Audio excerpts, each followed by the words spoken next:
Yesterday, something happened no one saw coming. Not in the headlines. Not on the feeds. Not even in the whispers of Washington. It began with a signature, a simple flick of a pen under the golden light of a silent room. But in that moment, something ancient shifted. Power moved. And a quiet rebellion began to breathe. The footage that leaked hours later showed only fragments: a camera flash, a handshake, a face half in shadow. The crowd clapped, but even in the applause, there was confusion. Something about the air felt staged, like an actor had forgotten his line, but the show went on anyway. Outside, rain washed over the streets of D.C. Neon reflections danced across puddles, distorted, restless, like the city itself was trying to remember what truth felt like. And then came the headline: Trump executes strategic order affecting Mamdani initiative. Most people scrolled past it. Too technical. Too political. Too far away. But for those who knew, the ones who understood what Mamdani represented, that headline wasn't noise. It was a warning. Because Mamdani wasn't just a person. He was a system. An idea wrapped in flesh and ambition. A symbol of everything America told itself it believed in, until the day it didn't. The order, buried beneath pages of legal precision, did something subtle, something only insiders noticed. It redefined ownership. Shifted accountability. Moved the line between government and power, just enough for everything else to follow. And for Mamdani, it wasn't just paperwork. It was personal. He built his empire on promises, fairness, opportunity, a world where progress and morality could live in the same room. But now, that room was collapsing. Some say Trump dismantled Others say he liberated it, exposed it for what it always was. But the truth? The truth is more complicated. Because what happened that night wasn't about politics. It was about power, raw, unfiltered, unapologetic power. The kind that doesn't knock on the door of democracy. It just walks in. And as dawn broke over the Capitol, something quiet lingered in the air. The sound of a system realizing it had been rewritten, from within. People think revolutions begin with shouting. They don't. They begin with silence, and one man who decides he's waited long enough. Hit subscribe and tell me, what would you do if your world changed overnight? Trump didn't call it revenge. He called it correction. He said he was restoring order. But to Mamdani, it felt like an execution in slow motion. The two men had shared stages once, exchanged smiles, even promises. But behind closed doors, the tension had been building for years. Two visions of America. One built on control. The other on conviction. Both convinced the other was the problem. And in that golden room, under the quiet hum of the cameras, those two visions finally collided. The footage cuts to black. But if you listen closely, you can still hear it. The sound of history, exhaling. And that's when everything changed. Before the cameras, before the clash, before the signatures that changed everything, there was just a man. Mamdani. Born in a small apartment above a grocery store in Queens. Raised by a father who worked night shifts and a mother who believed education could rewrite destiny. He wasn't born powerful. He was built, layer by layer, through struggle, through discipline, through an unshakable belief that the system could be human. Neighbors still remember the sound of his mother's voice through the thin walls. Reciting prayers at dawn. Reciting hope at dusk. The hum of the city outside, the rhythm of survival inside. He grew up watching two worlds. One that promised opportunity. And one that quietly stole it. When he was 17, he told his teacher he wanted to fix America. The teacher smiled, the kind of smile adults use when they know something kids don't. America doesn't want to be fixed, she said. America wants to feel fixed. He never forgot that. Years later, when his ideas began taking shape, when the Mamdani initiative started making headlines, that phrase haunted him. Was he fixing the system, or just making people feel like it worked? The initiative began with good intentions. Redistribution of access. Ethical algorithms. Digital democracy. It sounded noble, even poetic. But power always listens when poetry starts sounding profitable. Soon, investors arrived. Politicians too. And among them, a man named Donald J. Trump. Back then, Trump wasn't the headline. He was the shadow behind it. A businessman turned president who understood leverage like others understood language. And when he looked at Mamdani, he didn't see morality. He saw machinery. A system that could move hearts, and data. For a time, they worked together, uneasily. Trump saw Mamdani's vision as a tool for American revival. Mamdani saw Trump as a necessary evil, a door into power he could not open alone. It worked, for a while. Billions moved. Programs launched. Communities cheered. Headlines glowed with the kind of optimism America hadn't felt in years. But beneath that glow, something else grew. Doubt. Fear. Control. Because every dream that rises too high must eventually face gravity. And Mamdani's dream, his shining, idealistic crusade, was no different. He told himself he was helping people. He told himself compromise was strategy, not surrender. But deep down, he knew. The higher he climbed, the more invisible his original mission became. There's an image, one few have seen, captured from a closed-door meeting in late 2024. A room with low light. Cigars burning slowly. Trump at one end of the table, Mamdani at the other. Between them, silence thick enough to touch.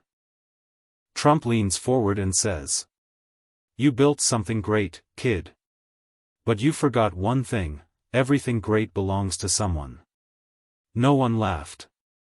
That night, Mamdani left early. He didn't speak to reporters. Didn't post. Didn't sleep.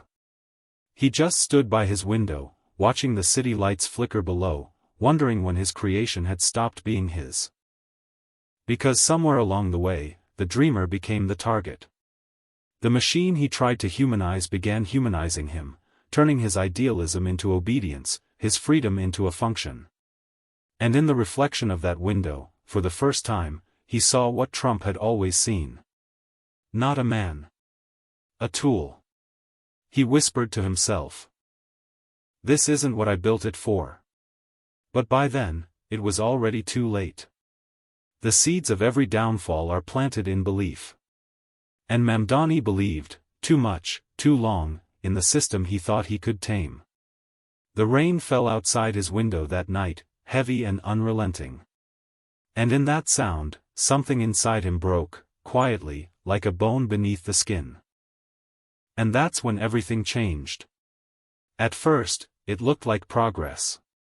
A handshake. A promise. A photo that said, "We're making history."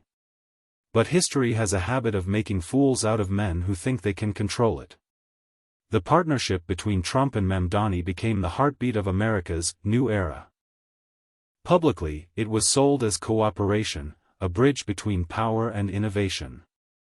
Privately, it was a collision course. The tension didn't start with a fight. It started with a whisper. A new clause in an old contract. A few missing lines in a federal bill. A shift so small most never saw it.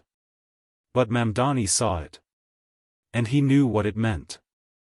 Trump's administration was reclassifying key parts of Mamdani's initiative, changing who owned the data, who managed the algorithms, who decided what truth meant. It wasn't just policy. It was philosophy, rewritten in fine print. At first, Mamdani pushed back quietly. He sent letters. Requests. Advisory notes, wrapped in polite language and coded defiance. But Trump's people didn't respond with words. They responded with power. Budgets were frozen. Access was restricted. And soon, the dream that had once run on transparency began running on fear. Inside the Mamdani headquarters, a steel and glass fortress overlooking the Potomac, you could feel it in the air. The unease. The quiet. The sound of a movement realizing it was being watched. Staff whispered in elevators. Meetings shortened. The walls, once filled with the rhythm of ideas, now echoed with the silence of surveillance. One night, Mamdani called an emergency meeting. The lights dimmed. Screens flickered on, faces appearing across the grid, faces of people who had believed in him. He said, "We're not losing the mission. We're losing the meaning. And that's worse." No one replied. They just stared back, tired, afraid, loyal, but unsure what loyalty even meant anymore. Because somewhere between progress and politics, Mamdani had become both a leader and a liability. Then came the leak. A whistleblower document surfaced online, unsigned, untraceable, exposing how the administration had embedded surveillance protocols deep within the initiative's systems. They called it national security. But it was something else. It was control, hidden beneath the language of protection. For days, headlines erupted. Transparency betrayed. Did Mamdani know? Trump tightens grip on tech. The questions weren't just legal. They were moral. And in the middle of it all, Mamdani stood alone, a man who'd built a dream now being used to cage it. Reporters hounded him. Supporters turned. Allies distanced. And every time he tried to speak, his words were cut, edited, reframed, twisted. He wasn't losing the argument. He was losing the microphone. He told a friend late one night. They don't have to silence you if they can rewrite you. Trump, meanwhile, stayed quiet, for a while. Then, at a rally, under the roar of 1,000 voices, he smiled and said, "Some people build systems. Some people build America. Guess which one wins?" The crowd erupted. But beneath the cheers, there was something else, a shiver. A realization that power was no longer hidden behind the curtain. It was center stage. And for Mamdani, that was the moment he understood. He wasn't fighting a policy. He was fighting a story. And in America, stories always win. The rules started shifting, quietly, invisibly. And the world began to turn against him. The question was never who won. The truth doesn't arrive like thunder. It slips in, quietly, patiently, like smoke beneath a locked door. For Mamdani, the reveal didn't come in a briefing or a leak. It came in a file. Unmarked. Delivered to his private inbox by someone who never signed their name. Inside were documents, pages of code, policy drafts, classified directives. But what caught his eye wasn't what was written. It was what was missing. Entire sections of the initiative, rewritten, repurposed, reassigned. Functions that once reported to civic boards now routed directly to private contractors. Algorithms that once prioritized fairness now optimized for influence. It wasn't sabotage. It was redesign. And the architect wasn't anonymous. It was the administration itself. Trump hadn't destroyed the system. He had perfected it. What looked like freedom was dependency. What looked like progress was surveillance. And what looked like democracy was branding. The Mamdani Initiative, once the symbol of ethical reform, had become the backbone of a new digital state. One that promised liberty while quietly measuring it. Every application. Every social program. Every citizen feedback loop. All wired into a single data stream, monitored in real time by what the files called Project Sentinel. The name sounded noble. But the goal was simple: predict public behavior before it happened. Shape consent before dissent could form. Mamdani sat in silence for nearly an hour. The screen's glow washed over his face, cold, sterile, final. It was as if the machine he'd built had turned its eye back on its creator. He thought about his mother, her belief that truth would always rise.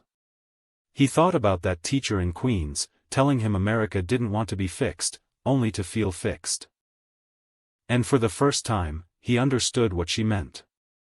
The system hadn't failed. It was built this way. The initiative had never been hijacked. It had been used exactly as designed, only with different intentions. A call came through, restricted number. He answered. A familiar voice. The storm had passed. But in its place was something stranger. Stillness. No headlines. No outrage. Just quiet. The kind that follows history when no one knows it's happened. Mamdani walked through the streets of Washington, hood up, unnoticed. The same streets where he once rode in motorcades, where cameras once chased his every word. Now, he was invisible, and somehow, that felt honest. He passed a newsstand. Every front page carried the same photo, Trump, smiling beneath a banner that read, America Restored. Below it, smaller headlines, new regulations, expanded security, safer than ever. He looked at them all, and for the first time, didn't feel anger. He felt clarity.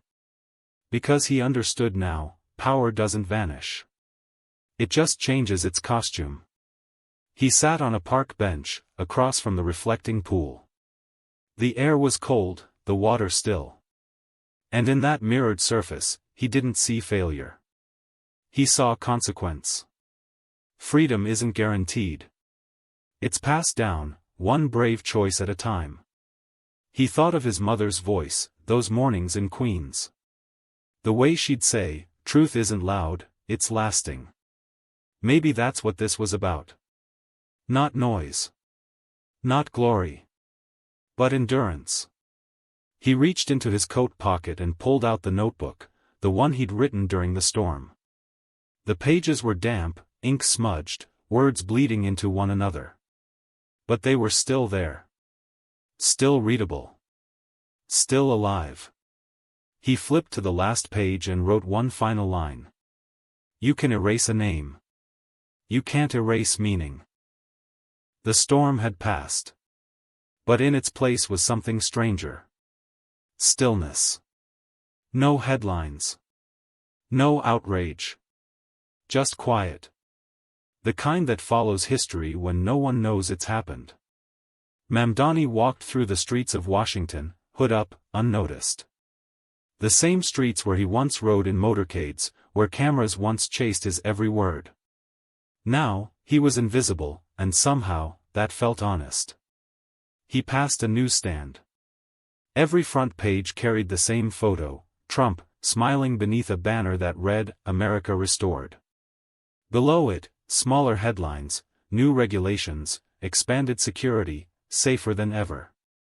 He looked at them all, and for the first time, didn't feel anger. He felt clarity.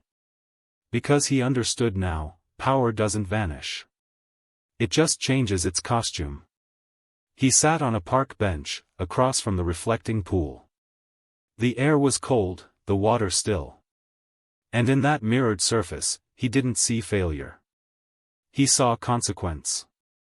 Freedom isn't guaranteed. It's passed down, one brave choice at a time. He thought of his mother's voice, those mornings in Queens. The way she'd say, truth isn't loud, it's lasting. Maybe that's what this was about. Not noise. Not glory. But endurance. He reached into his coat pocket and pulled out the notebook, the one he'd written during the storm. The pages were damp, ink smudged, words bleeding into one another. But they were still there. Still readable. Still alive. He flipped to the last page and wrote one final line. You can erase a name. You can't erase meaning. He stared at the blinking cursor on his laptop, the last screen still connected to the initiative's dying network. Lines of code flickered, then vanished. One by one. Deleted remotely. Like someone wiping fingerprints off a weapon. He whispered to no one. They built the perfect system. One that erases the man before it erases his name. He reached for his phone. No signal. No network. No way out. Somewhere across town, Trump was on stage again. Smiling. Triumphant. Announcing a new era of order. 1,000 lights flashing. 1,000 cheers rising. You can't buy freedom, Mamdani muttered to himself. You can only borrow it, until someone decides to take it back. He wasn't angry. Not yet. He was heartbroken. Because deep down, he knew, this wasn't the death of his project. It was the death of belief itself. The storm outside grew louder. Thunder rolled over the city like a verdict being read. He stood, walked to the window, and pressed his hand against the glass. Each drop that fell seemed to echo a truth he could no longer unsee. They didn't need to control people. They just needed people to stop caring. And that was the brilliance of it all. Trump hadn't broken democracy. He'd distracted it. Freedom traded for convenience. Awareness traded for comfort. Rebellion replaced with entertainment. He could almost hear Trump's voice in his head, calm, confident, unshakable. You call it manipulation. I call it marketing. Mamdani laughed softly. It wasn't humor. It was disbelief. Because he realized something terrifying, Trump wasn't wrong. The people had chosen the system. They wanted safety. They wanted predictability. And he, Mamdani, had given them the tools to make it possible. He thought he was building transparency. He was building permission. Lightning flashed. The city glowed for a brief, electric second, a grid of light and shadow stretching endlessly into the horizon. And in that moment, he saw it clearly. The machine was bigger than him. Bigger than Trump. Bigger than anyone. The system didn't serve power. It was power. You can't legislate fairness. You can't code morality. You can only choose who you'll be when everything falls apart. He unplugged the last cable. Watched the screen fade to black. For a moment, there was peace, the kind that comes only after everything else is gone. Then he picked up a pen, not a keyboard, and began to write. Not code. Not reports. Just words. Stories of how it began. Names of those who helped. Moments of light before the darkness. He wrote as if the act itself could preserve truth. As if ink could resist deletion. Outside, the rain began to ease. The city lights softened. And through the cracked window, the cold night air carried a sound, faint, almost human. A voice. Or maybe an echo. Saying, "Don't stop now." He smiled, just slightly. Because maybe this wasn't the end. Maybe it was the beginning of something purer. Something that couldn't be controlled, censored, or rewritten. He closed his notebook, placed it on the windowsill, and whispered. If they can predict everything, let's see if they can predict this. And then, silence spoke louder. Morning came slow. A pale gray washed over the city, soft and uncertain, like a truth trying to find its way through the fog. Stop digging, it said. Enjoy what you've built. The country's safer now. Then, silence. A click. A dial tone that felt like a verdict. He stared at the city outside his window. Lights blinking in perfect synchronization, as if even the skyline was under instruction. The next morning, he walked into his office and found his credentials revoked. Security badges deactivated. Servers offline. It was like he'd been erased from his own story. He asked the guards why. They said it was temporary protocol. He smiled, a tired, knowing smile. He'd seen this kind of protocol before. Not in America. But in the nations America once claimed to free. Behind closed doors, Trump called it strategic containment. A measure to stabilize innovation. To prevent ideological exploitation. The words sounded clean. But their meaning was poison. Because what Trump understood, better than anyone, was that control doesn't come from censorship. It comes from convenience. Give people comfort, and they'll never question the cost. And that's what Project Sentinel promised. Comfort. Order. Predictability. Mamdani's dream had become the blueprint for a modern cage, built not with bars, but with choices too easy to refuse. That night, in a small cafe far from the city, Mamdani met with his last remaining ally, a journalist named Reeve. She listened as he unfolded the truth, the files, the directives, the betrayal. And when he finished, she said quietly, "You realize this story won't survive." "I don't need it to," he said. "I just need someone to know it existed." She nodded. Took the files. And walked into the rain. The next morning, her apartment was empty. Her phone, disconnected.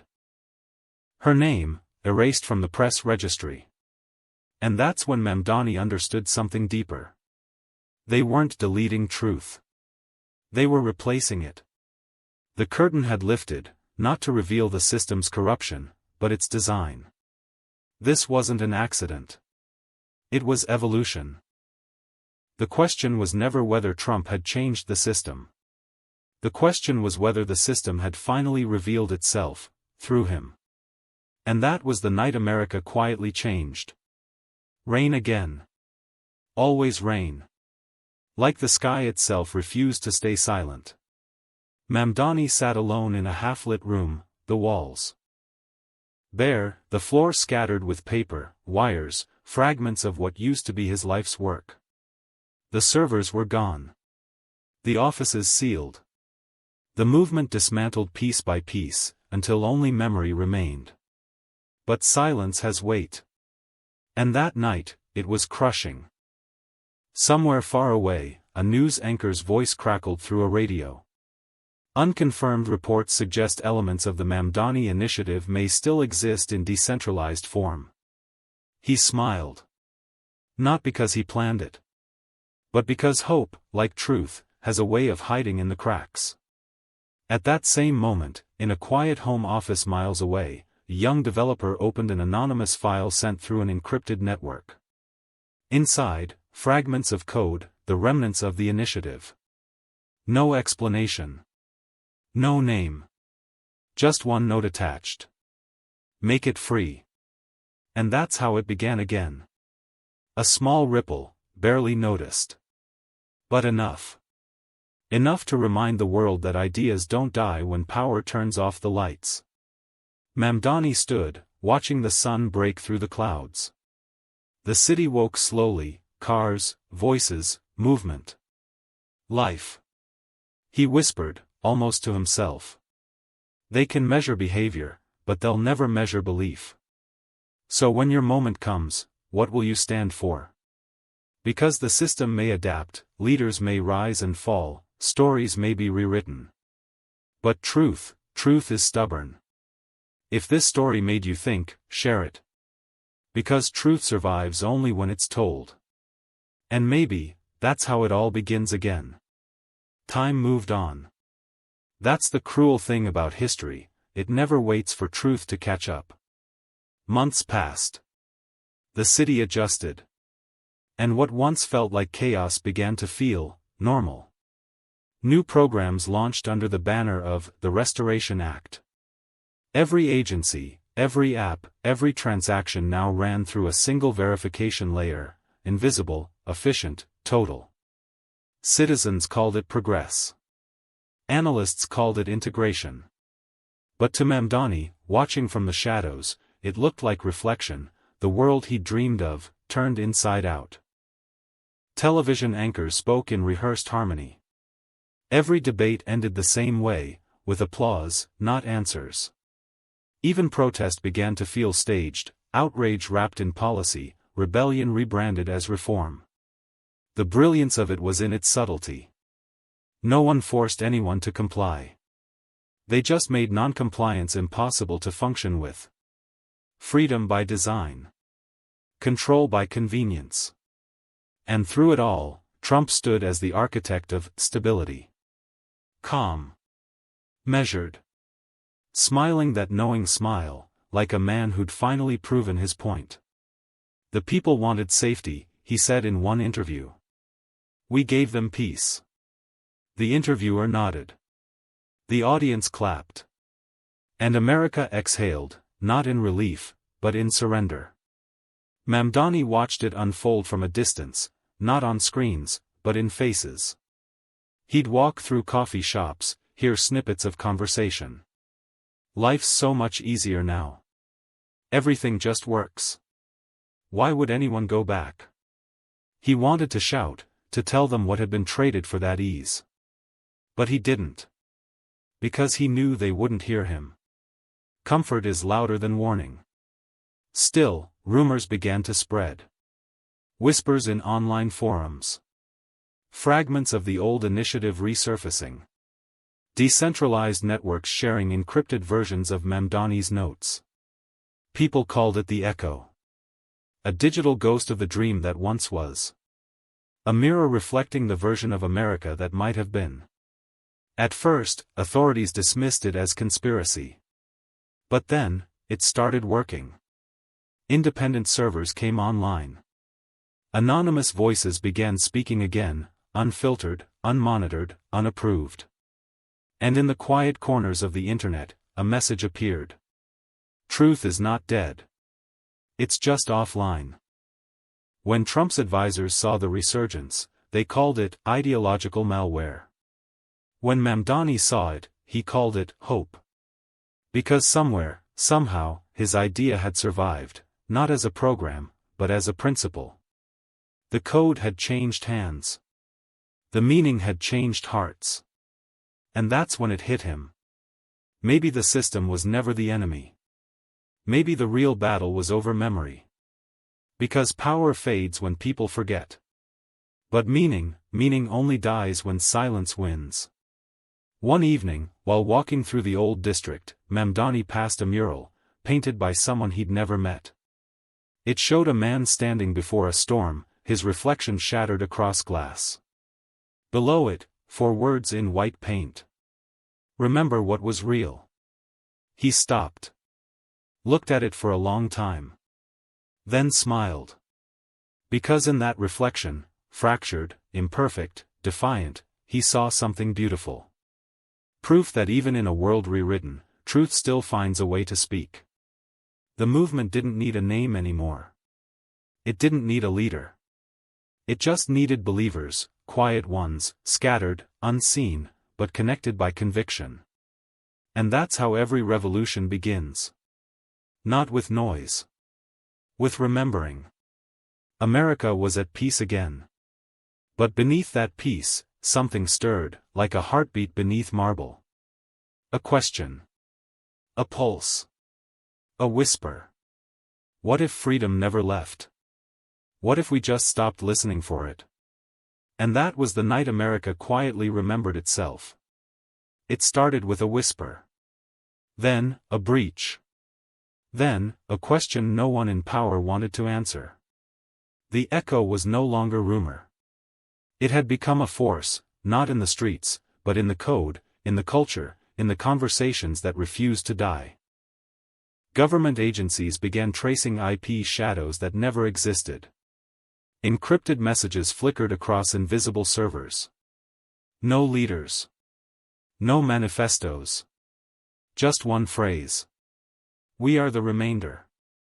Trump's administration responded fast, faster than anyone expected. Executive orders. New digital laws. Every screen, every platform, every data stream now filtered through something called the Harmony Protocol. It sounded harmless. But behind that polished name was the old idea reborn.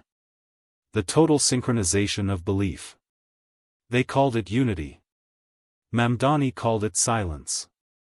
In one of the last underground cafes left in D.C., Mamdani met with an old friend, a journalist named Carter.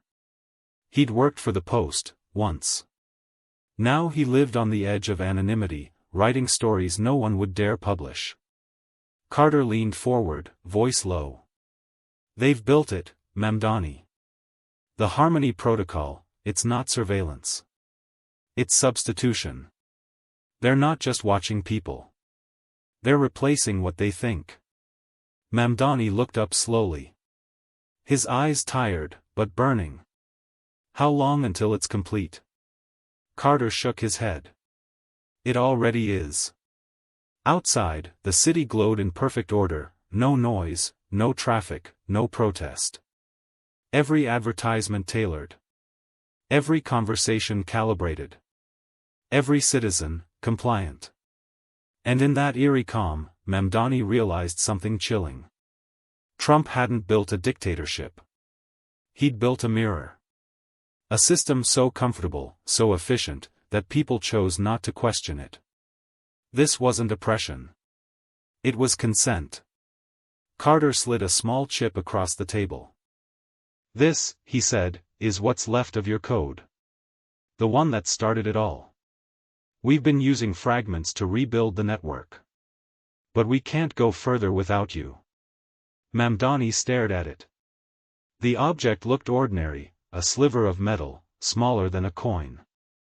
But inside it lived everything he'd once believed could save the world. Now, it might burn it down. He asked quietly, "If we wake them, what happens next?" Carter hesitated. "Then America has to remember who it is, for better or worse." Mamdani closed his eyes. For a long moment, there was silence, the kind that precedes history. Then he stood. Slid the chip into his jacket pocket. And said, with calm finality, "Then let's remind it." That night, across the digital horizon, something awakened. Old servers came online. Dormant code began to hum again. And for the first time in years, America's perfect order glitched. Not much. Just a flicker. A single frame of truth breaking through the broadcast. A child's face appeared for half a second, holding a sign that read, "We are still here." Then darkness. The next morning, every government feed denied the breach. But everyone had seen it. And for millions watching, just for a heartbeat, it felt like remembering what was real. Trump appeared on national television that evening. He smiled, calm as ever. "There are those," he said, "who would rather see chaos than peace. But I promise you, we will protect America, even from itself." The crowd cheered. The ratings soared. And yet, beneath it all, the glitch kept returning. Random, unpredictable. Like conscience itself. Mamdani watched from a rooftop as the city's lights flickered again. He whispered to the night. "This isn't about overthrowing. It's about remembering." He knew what was coming next. The government would hunt him again. But this time, he wasn't running. He was igniting. And as the wind tore through the skyline, one truth echoed through the chaos. The more you try to control belief, the more unstoppable it becomes. It began at dawn. Not with sirens. Not with protests. But with light, the glow of millions of screens flickering at once. The echo had grown. From a whisper into a roar. Fragments of Mamdani's initiative, scattered across the globe, had reassembled. Encrypted, decentralized, unstoppable. Governments tried to intervene. Servers were seized. Accounts suspended. Networks disconnected. But the movement had no center. No hierarchy. No name. Only truth. Trump watched from his penthouse, the city sprawling below him. For the first time, a frown creased his forehead. His administration's flawless order, the Harmony Protocol, was cracking. Contain it, he ordered. Do whatever it takes. And for the first time in months, the room he commanded felt uncertain. Beat. Meanwhile, Mamdani moved quietly. Through back alleys, abandoned offices, and underground networks. He didn't broadcast. He didn't speak. He only acted, routing data, sending encrypted instructions, igniting connections. It wasn't war. It was awakening. By noon, the streets were quiet, almost deceptively calm. Screens across the nation, from phones to billboards, began showing fragments of unedited reality. Footage of protests long erased. Voices long silenced. Files long hidden. The public paused. And for the first time in years, Americans saw, if only for seconds, the truth they'd forgotten. Trump addressed the nation. Some call this chaos. I call it disloyalty. We will restore order. We will maintain unity. We are stronger than misinformation. But Mamdani knew the real battle wasn't televised. It was internal. In the minds of every citizen, seeing glimpses of what had been and imagining what could be. The night fell, but the screens kept burning. Every hidden corner of the internet hummed with new life. Encrypted messages flowed like rivers. And the echo grew louder. For Trump, it was control slipping through fingers he thought were iron. For Mamdani, it was hope realized, not for power, not for fame, but for memory. Then, the unexpected. Trump called a press conference. No cameras, no applause. Just the stark reality of one man confronting the limits of his own system. Mamdani watched from the shadows. Trump spoke. You think you can rewrite this country in whispers? You think you can undermine me with ideals? Mamdani didn't answer. He didn't need to. The world was answering for him. Screens across the nation, phones, computers, even live billboards, began flashing lines of Mamdani's code. Algorithms that had been hidden, repurposed, repackaged, now freed. People saw instructions, prompts, tools, not for chaos, but for clarity. The crowd outside Trump's building erupted. Not in violence. Not in fury. In recognition. A collective pause. A hum of realization. Trump's eyes narrowed. For all his cunning, all his control. He could not stop it. Mamdani stepped from the shadows. No cameras. No microphones. Just a man and the movement he'd sparked. You can regulate everything, Mamdani said quietly. Except conscience. And that, Mr. President, is why you lose. The screens went dark. Silence followed. And for the first time in years, the city, the country, breathed freely. Not because power fell. But because truth had risen. The reckoning wasn't chaos. It wasn't an uprising. It was remembrance. And in that quiet, even Trump understood something he'd never admitted aloud. Some systems can be built. Some stories can be erased. But you cannot erase the human will to see. The sun rose slowly. A pale gold over the Capitol. The streets glimmered wet with last night's rain. And in that light, the city felt alive again, cautious, wary, but awake. Mamdani walked through the avenues, unnoticed. The world didn't cheer him.